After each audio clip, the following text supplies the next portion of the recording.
Hello students and welcome back. In today's video we are going to revise and reinforce some of the concept that we have learned so far in this chapter.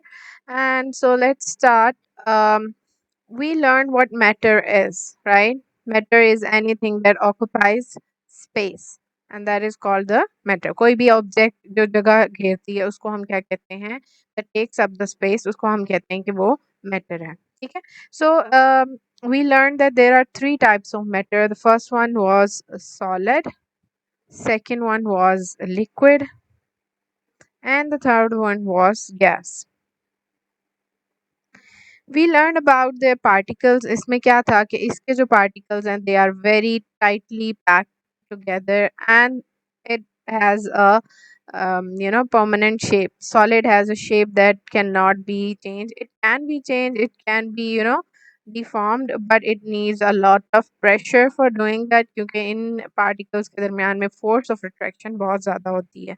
इसी तरह if we talk about liquid, तो liquid में क्या होता है, the particles are a bit far from each other and they collide with each other when they move. ठीक है, और इसमें force of attraction कम होती है.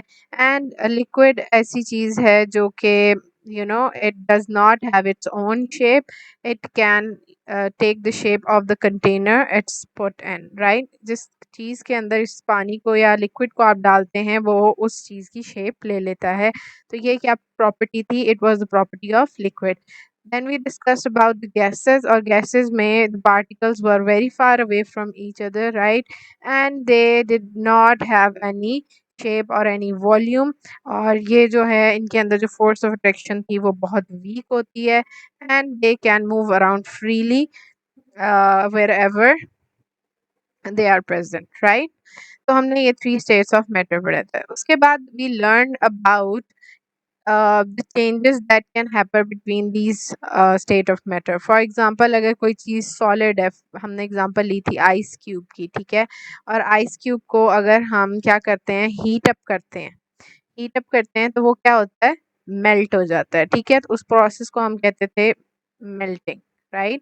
और melting के बाद it changes into a liquid.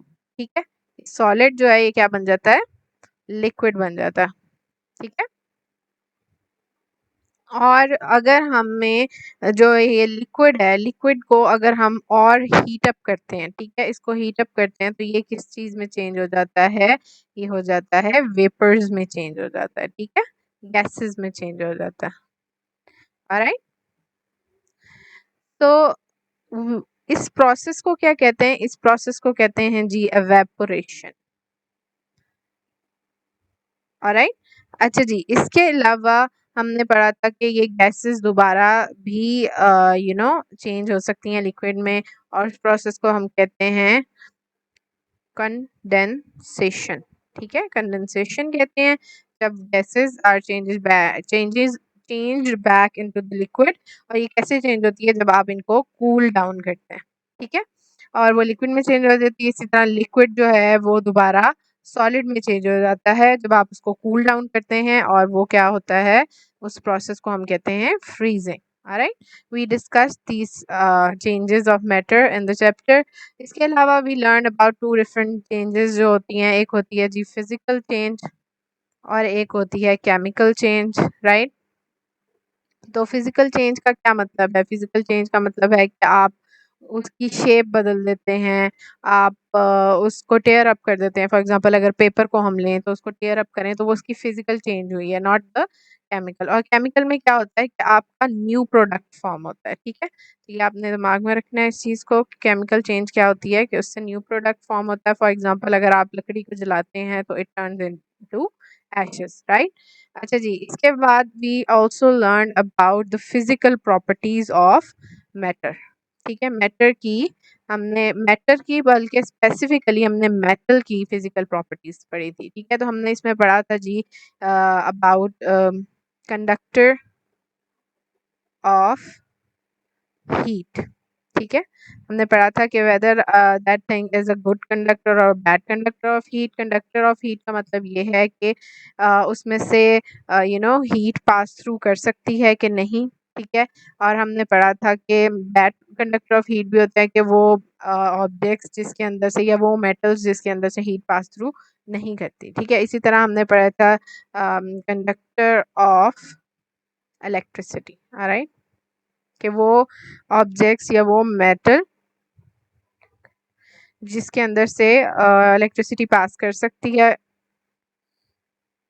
उसको हम कहते हैं जी कि ये गुड कंडक्टर ऑफ इलेक्ट्रिसिटी है, और जिसमें से नहीं पास कर सकती उसको हम कहते थे कि ये बैड कंडक्टर ऑफ इलेक्ट्रिसिटी है या पुअर कंडक्टर ऑफ इलेक्ट्रिसिटी। इसके अलावा हमने पढ़ी थी इसकी प्रॉपर्टी के it does it has the ability to sink और फ्लोट, ऑलराइट।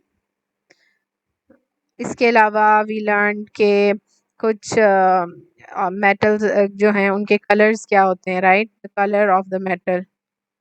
हमने उसके मेटल के कलर्स के बारे में पढ़ा था कि जैसे सिल्वर जो है वो ग्रेश कलर में होता है, गोल्ड जो है वो येलो कलर में होता है, ठीक है, ब्रॉन्ज जो है वो पिंकिश शेड में होता है, right.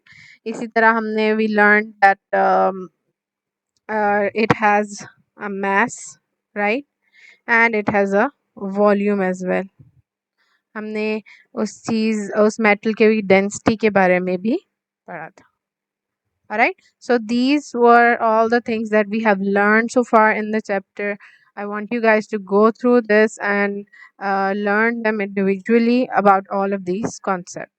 See you guys in the next video with the new starting of new chapter.